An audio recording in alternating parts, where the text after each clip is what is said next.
नमस्कार मित्रों। कहते हैं कि मंजिलें उनको मिलती हैं जिनके सपनों में जान होती है। मंजिलें उनको मिलती हैं जिनके सपनों में जान होती है। पंखों से कुछ नहीं होता, हौसलों में उड़ान होती है, हौसलों में उड़ान होती है। स्वागत है आप सबका हमारे बहुत अच्छे कार्यक्रम द पाथ ऑफ सक्सेस में। एक बार फिर पहले की तरह हमारे बीच में आप जानते हैं कि हमारे बहुत ही अनुकरणीय, बहुत ही महान तपस्विनी बहन राजयोगिनी कविता दीदी जी पधारे हुए हैं। और उनकी जीवन गाथा, उनकी जीवन कहानी, जब वो बचपन में थे, प्रारंभिक शिक्षा कैसे ली और कैसे उनका ब्रह्मा कुमारी की तरफ उनका ध्यान आकर्षित हुआ, और आगे भी हम सुनते हैं क्योंकि आप भी इंतजार कर रहे होंगे। आइए पहले बहन जी का स्वागत करते हैं। बहन जी आपका बहुत बहुत स्वागत है हमारे कार्यक्रम। बहन जी, आपने जैसे बताया कि आपके लौकिक घर में माता पिता जी बहुत पूजा पाठ, ये पठन, ये सब किया करते थे, जब तब किया करते थे। और साथ में आपने बताया कि ये ज्ञान और भक्ति का एक संगम था आपके घर में, कि चाचा चाची जो थे वो ईश्वरी ज्ञान में चलते थे और आपके माता पिता पूजा भक्ति करते थे।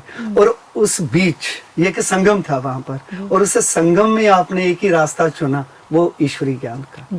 और ईश्वरी ज्ञान के रास्ते पर चलते चलते चलते चलते शनै शनै आपके कदम सेंटर तक पहुंच गए। उसके आगे की कहानी हम सुनेंगे। हाँ जी।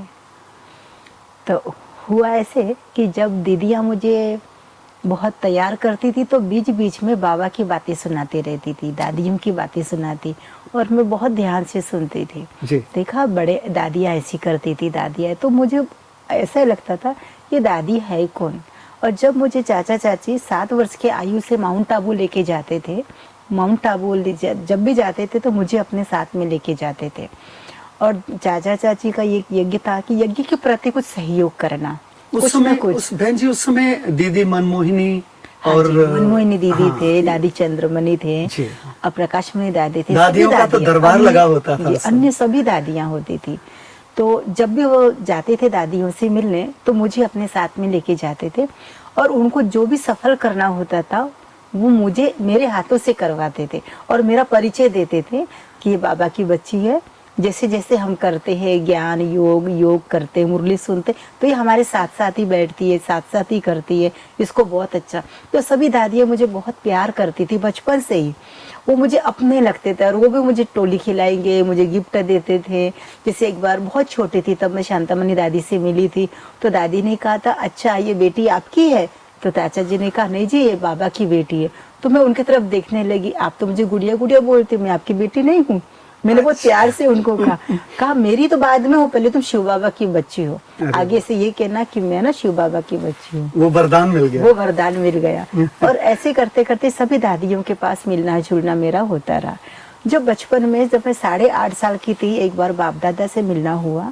उस समय तो हमें इतनी नॉलेज नहीं होती थी कि ये भगवान आए हैं धरती पर, या दादी जी के तन में कुछ भी नॉलेज नहीं। जैसे सभी बच्चे बैठते, ओम शांति भवन बना हुआ था माउंट आबू में 83 में, उसका उद्घाटन था और प्रथम बाबा मिलन था वहाँ पर। तो हमारे चाचा चाची को काफ़ी अच्छी सहयोगी यज्ञ की स्नेही थे, तो खास निमंत्रण मिला था कि आपको भी आना है, तो वो मुझे भी अपने साथ लेके गए। तो उस समय जो ब्रह्मा बाबा के तन में शिव बाबा आते थे, वो फिर गुजर दादी के तन में आना शुरू हुआ। हाँ, जिससे हम अव्यक्त बाप दादा कहते हैं। तो बाबा की वाणी चल रही थी और हम सब बैठे हुए थे, सुन रहे थे ओम शांति भवन में 83 में। तो उस समय पर जब वो बाबा ने कहा लास्ट में कि परिवार के साथ आप मिलने के लिए आइए, और जैसे मुझे फैमिली के साथ मुझे भी अपने साथ लेके गए। मुझे तो कुछ पता ही नहीं कि ब्रह्मा बाबा ने शिव बाबा दादिया, जैसे मुझे कहते आप इधर आ जाओ, तो मैं जो उधर बुलाए उधर चले गए। फिर जैसे चाचा जी ने कहा कि बाबा ये मेरा भाई की बेटी है, लेकिन ना हमारी तो कोई अपनी बेटी नहीं है, पर हमारी बहुत इच्छा है कि ये ब्रह्मा कुमारी बने और बाप दादा के घर में सेवा दे, ये बहुत तमन्ना है हम दोनों की। तो कहते हैं बाबा ने मुझे अपने पास में लिया, अव्यक्त बाप दादा ने, और बहुत प्यार से सर पर हाथ घुमाते हुए दृष्टि देते हुए कहा आप संकल्प नहीं करो कि ब्रह्मा कुमारी बने। तो उसने कहा हमारी तो यही इच्छा है। तो कहा ये है ही ब्रह्मा कुमारी। जैसे दीदी मुझे याद आ रही है बात कि शास्त्रों में कहा गया कि ध्रुव भक्त जो था हाँ। वो भगवान के गोद में बैठने के लिए कितने वर्ष, 1000 वर्षों तक तपस्या करता रहा, और आपके जन्म जन्म का जो फल है वो कैसे, वो फल जो है अचानक वो फल आप प्रकट हुआ और आप डायरेक्ट भगवान की गोद में चले गए। हाँ जी। फिर उसके बाद में जब उन्होंने कहा कि ये है ही ब्रह्मा कुमारी, एडवांस पार्टी की आत्मा है, ये घर नहीं रहेगी, ये आश्रम पर ही रहेगी, इसका जीवन ही जन कल्याण के लिए है, ये विश्व की सेवा में सहयोगी बनेगी। तो मुझे तो सब कुछ क्या आपस में बात हो रही थी कुछ समझ में नहीं आ रहा था। विश्व क्या है, सेवा क्या, कुछ भी नहीं पता। बच्चे को क्या पता होता।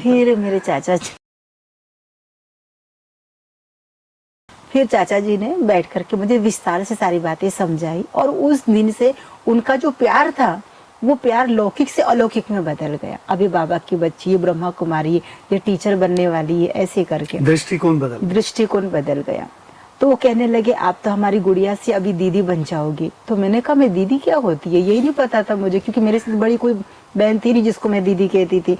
सेंटर की दीदियों को दीदी तो कहते थे देखो ये दीदी ने सफेद साड़ी पहना है, कैसी सेवा करती है, कैसे खाना बना, तुमको भी ऐसे बनना है, तुमको भी ऐसे बनना। रोज सेंटर पर ले जाएंगे और किचन तक लेके जाएंगे, और सेंटर में बहनें जो सेवा करती है उसके लिए कहेंगे देखो आपको ना बड़ा होके ऐसे सेवा करनी है, अब जब बड़ी हो जाओगी तो ऐसे साड़ी तैयार पहनोगी, ऐसे सेवा कर। तो मैं कहती अच्छा मैं अभी से सेवा करना शुरू कर दूं दीदियों के साथ। तो दीदियां मुझे लेके जाती थी, आ जाओ तुम ये करना, और ऐसे करते करते मैं सेंटर पर रहना शुरू किया। तो इस सेंटर पर रहते रहते दीदी ने कुछ विशेष क्या देखा मेरे अंदर वो तो मुझे नहीं पता, लेकिन दीदी ने कहा ये जो नया सेंटर खोला है इसमें आप रहोगे। पढ़ाई कर ही रही थी मैं, और दीदी ने मुझे सेंटर दे दिया। आप किस स्टैंडर्ड में थे पढ़ाई में? 10th क्लास में। अच्छा 10th में थे। तो 10th क्लास में आते ही दीदी ने कहा कि आप भले पढ़ाई करते हो लेकिन ये जो सेंटर है ये आप संभालोगे। तो जैसे हमारे चाचा चाची ने पूरे दिल से और बहुत प्यार से तन मन धन से उसको मुझे बना के दिया उन्होंने। आपके जाते ही लॉटरी लग गई। और दीदी का तो एकदम आधे घंटे की दूरी पर था, दीदी का आना जाना भी था, लेकिन दीदी ने कहा मुझे बचपन से कोर्स करना, मुरली सुनना, सुनाना, गीत गाना, ये सब घर से ट्रेनिंग मिल चुकी थी। मैं 8 साल की आयु से स्टेज पर बैठ के मुरली सुनती थी, सुनाती भी थी मुरली की धारणा, और गीत गाती थी। मुझे गीतों का बहुत शौक था चाची जी को, तो मुझे गीत सिखाती थी। कला संस्कृति आपके परिवार में पहले से ही। जी। तो उनके बाद में जब सेंटर पर आई तो मुझे बहुत ज्यादा कठिनाई नहीं आई, क्योंकि बचपन से जो इंटरेस्ट था, रुचि थी, वो करती आई। और करते करते सेंटर पर जब दीदी ने जिम्मेवारी दे दिया सेंटर की, तो मैं सेंटर और घर तो रही नहीं, पर स्कूल और सेंटर की जिम्मेवारी संभालती। फिर दीदी ने जिम्मेवारी ऐसे दे दी कि मैंने 22 गीता पाठशाला खोलने के निमित्त बाबा ने बना दिया। अरे 22 गीता पाठशाला। मेरा सेंटर पर रहते ही वहाँ रहते मेरा समर्पण चाचा ने 2.5 साल में ही करा दिया। कहा कि ये बच्ची की लगन अच्छी है, तो मैं 2.5 साल ही हुए सेंटर पर रहते। जो प्रतिज्ञा पत्र लिखवाते हैं, निश्चय पत्र कि परमात्मा के ऊपर आपका निश्चय है पूरी तरह से, तो 2.5 साल ही मात्र हुए थे और मेरा समर्पण हो गया। दीदी संक्षेप में गीता पाठशाला क्या होती है? गीता पाठशाला मतलब जहाँ की ज्ञान मुरली भगवान के महावाक्य सुनाए जाते हैं, और वहाँ पर योग किया जाता है। योग मतलब कि भगवान की साधना याद कर, जिसे ये भी सेंटर होता है। ये भी सेंटर होता है। इसका भी एक आश्रम होता है ना, जिसके प्रजापिता ब्रह्मा कुमारी ईश्वरीय विश्वविद्यालय, ईश्वर स्वयं आकर के पढ़ाते हैं। एक विद्यालय होता है कि हमको लौकिक पढ़ाई जाती है, यह विद्यालय ऐसा कि स्वयं ईश्वर आकर हमको पढ़ाते हैं और अपने 21 जन्म की बादशाही प्राप्त करने के सौभागी बनाते हैं। तो जब हम सेंटर पर रहते हम सेंटर पर, और पार्टी लेकर के मधुबन काफी आना जाना होता था, क्योंकि मैं अकाउंट्स की पार्टी ज्यादा संभाल जाती थी, राजयोग शिविर की पार्टी या बहुत सारी से बाप दादा मिलन की पार्टी। मधुबन आना जाना मेरा हर साल में 5-6 बार मेरा मधुबन आना होता था। और वो ज्ञान जो था वो आपके रच बस गया वो सब का सब। तो मैं राजयोग शिविर बड़े बड़े स्थानों पर कराने जाती थी। तो 3 दिन का 7 दिन का ऐसा शिविर होता था, तो मैं उसमें करती रहती थी। तो एक दिन देवी का, जैसे देवी के प्रोग्राम होते हैं नवरात्र में, तो हमारी दीदी ने कहा कि आप इनको बड़े सेंटर पर भेज दो, बड़े सेंटर पर पेंडोल भी बनवाएगी और झांकियां तैयार करेगी। तो मुझे बहुत दीदी ने बुलाया नव है तो दुर्गा जाना पूजा है। होती है जिसमें, हाँ जी, 9 देवी। तो दीदी ने मुझे बुलाया सेंटर पर और मैं सेंटर पर सेवा के लिए चली गई। जी। तो 9 दिन तक की देवी बनती भी थी और बनाती भी थी, पेंडोल बनाना, संचालन करना, अरे। ये दीदी ने मुझे जिम्मेवारी दे दिया। एक दिन क्या हुआ, 2-4 दिन के बाद में ग्रुप आना था माउंट आबू। तो हमारी एक मेरे से सीनियर बहन थी, उनको माउंट आबू पार्टी लेके एजुकेशन विंग के जो प्रोफेसर थे 9 थे, उनको माउंट आबू लेके आना था, कॉन्फ्रेंस थी ज्ञान सरोवर में। उस समय विंग्स बन गए थे, बन गए थे उस समय विंग्स, तो एजुकेशन विंग के प्रोग्राम से चल रहे थे। तो उस समय पर उनको लेके आना था माउंट आबू। अचानक उनकी तबीयत बिगड़ गई। तो दीदी कहती अभी कौन जाएगा। तो हमारी जो दूसरी दीदी थी, सावित्री दीदी, रजनी दीदी थे, तो उन्होंने कहा कि आप क्यों सोचते हो, देखो ना कविता तो रेडी है बैठी हुई, उनको आप भेज दीजिए। इतना फेथ बड़ों का आपके बड़ों ऊपर। का फेथ। और क्योंकि मैं पार्टी बड़ों दीदियों के साथ भी जाती थी और अकेले भी कई बार पार्टियां लेकर के आ चुकी, पूरी ट्रेनिंग मुझे मिल चुकी थी। तो मैं उस अनुसार आती थी। तो हमारे जो सीनियर थे बहुत निश्चिंत होते थे जी। कि ये लेके जा सकती है, सबको संभाल सकती है। तो जैसे उन्होंने पूछा कि आप जाओगी माउंट आबू पार्टी, तो मैंने कहा मेरे तो कपड़े भी रेडी नहीं है, मैं तो कुछ भी तैयारी नहीं है, तो मैं कैसे जा। बोलते आपको नहीं सोचना है, बस आप जाएंगे। तो मैंने कहा दीदी आप जैसे कहोगे, जैसे आप कहेंगे। हाँ जी, मैंने एक संकल्प लिया था कि हमारे चाचा जी ने कहा था बड़ों के आज्ञाकारी बनने से बहुत सफलता मिलती है और तो दुआएं मिलती। तो मेरे अंदर में रग रग आज भी ये बात भरी हुई है कि जो बड़ों ने कहा और हमने हाँ जी कहा, तो उसमें बहुत वरदान आशीर्वाद होती है बड़ों की। भले वो आप नहीं कर सकते, हाँ भले वो ना कर सकते हैं, हाँ जी। आता ना हो, लेकिन फिर भी चाचा ने एक बात मुझे पक्का सिखाई थी कि हमेशा जब भी आपको बड़े कोई जिम्मेवारी देते हैं या सेवा देते हैं तो हमेशा हाँ जी बोलना है।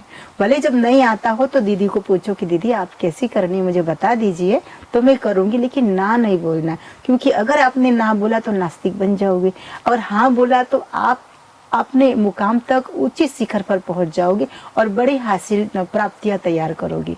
तो मुझे इस बात की ना अंदर से थी कि बड़ों को हाँ करना माना भगवान खुश होता है।